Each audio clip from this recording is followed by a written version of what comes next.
আর হাঁটু ব্যথা অনেকের এবং পা ঝিনঝিন করে, পা শিরশির করে, সে একটা এক্সারসাইজ আমি দেখাচ্ছি। প্রথমে একটু জায়গায় দাঁড়িয়ে আপনার একটু পদন্তন করে নেবেন, শরীরটা একটু হিট করে হয়ে গেল। তারপরে আপনি পুরো এইভাবে বসবেন, হাঁটুকে পেছনে নিয়ে শিরটা রাখবেন। প্রথমে আপনার আঙুলগুলোকে আঙুলগুলো পুরো এইভাবে ইয়ে করবেন, আগে পিছনে করবেন, নাড়াবেন, এইভাবে পুরো এইভাবে আঙুলগুলোকে যতটা পারবেন সেটা করবেন।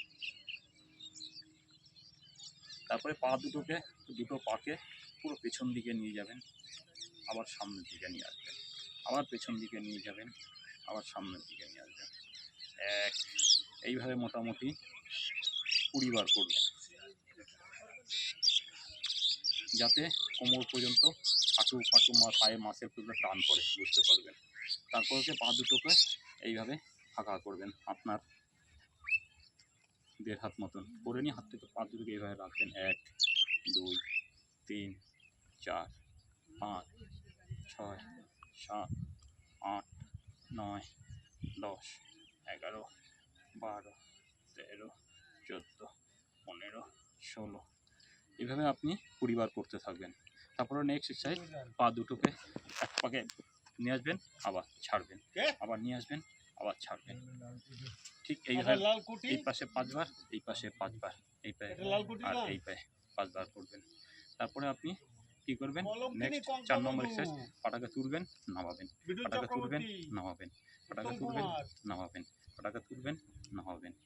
তারপরে কি করবেন, পাটাকে বাঁ দিকে নেবেন, সামনে নিয়ে আসবেন, আবার বাঁ দিকে নেবেন, সামনে নিয়ে আসবেন, ডান দিকে নেবেন, সামনে নিয়ে আসবেন, বাঁ দিকে নেবেন, সামনে নিয়ে আসবেন, সামনে নিয়ে আসবেন।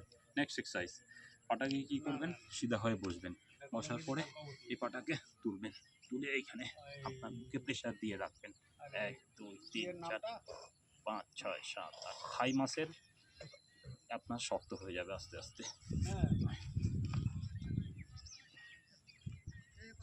আরে মৃণালিনী নায়িকা ছিল। 3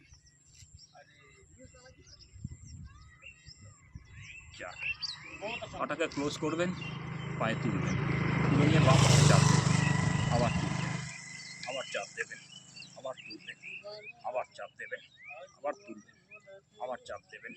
নেক্সট বাঁ পাকে নেবেন, বুকের কাছে চাপ দিয়ে ধরবেন, আবার মাটিতে চাপ দেবেন, আবার বুকের কাছে নিয়ে ধরবেন, আবার মাটিতে চাপ দেবেন, আবার মুখে দেবেন, আবার মাটিতে চাপ দেবেন।